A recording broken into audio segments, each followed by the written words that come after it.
Saat ini di sosial media ramai dibahas kesesatan Wahabi. Bagaimana menurut Ustaz? Wahabi mana yang dimaksudnya?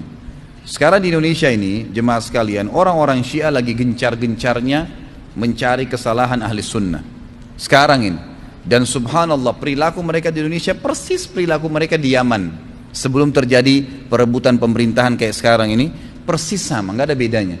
Jadi mereka di sana di Yaman itu mengemparkan isu-isu yang tidak benar tentang ahli sunnah dengan sama perkataan Wahabi. Saat kan Wahabi ini momok yang menakutkan, gitu kan? Dan itu pusatnya di Saudi. Padahal di Saudi ini orang belajar Al-Quran dan Sunnah, pusatnya. Nabi Muhammad SAW 13 tahun di Mekah, 10 tahun di Madinah, dan sampai hari ini sunnah Nabi SAW masih dijaga, masjidnya masih ada, ya. Kemudian ajaran-ajarannya masih semua sempurna. Dari mana kita bisa mempelajari kalau bukan dari tempat lahirnya Nabi dan tempat meninggalnya Nabi SAW? Apakah antum pikir Indonesia bisa lebih hebat agamanya daripada Saudi? Kan tidak mungkin. Maksud saya kota Madinah dan Mekah, ya, sumbernya di sana, gitu kan? Tidak mungkin itu. Tapi itu diangkat seakan-akan momok menakutkan. Itu yang diangkat oleh mereka.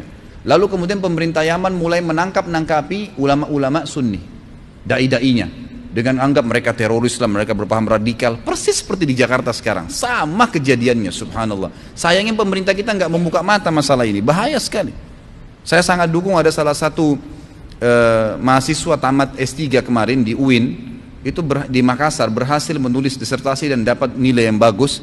Itu dia tulis Syiah mengancam, ya, mengancam NKRI. Memang betul itu, dan itu terjadi, mereka memang seperti itu.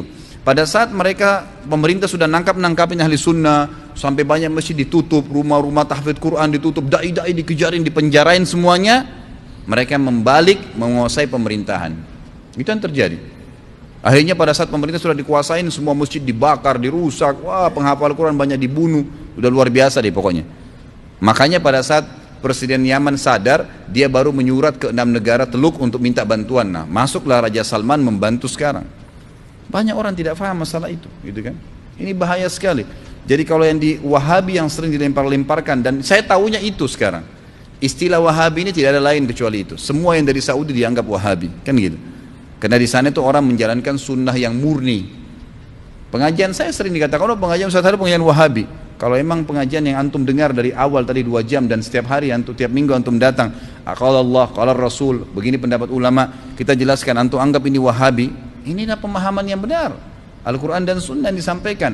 Tapi momok itu ingin diangkat oleh orang-orang Syiah, karena yang banyak bongkar kedoknya Syiah itu orang-orang Saudi, memang di Saudi, memang dari Madinah dan Mekah, gitu kan, yang membongkar mereka. Makanya mereka melempar momok itu. Jadi sebenarnya ini informasi cuma disebang-sempang siurkan yang tidak benar.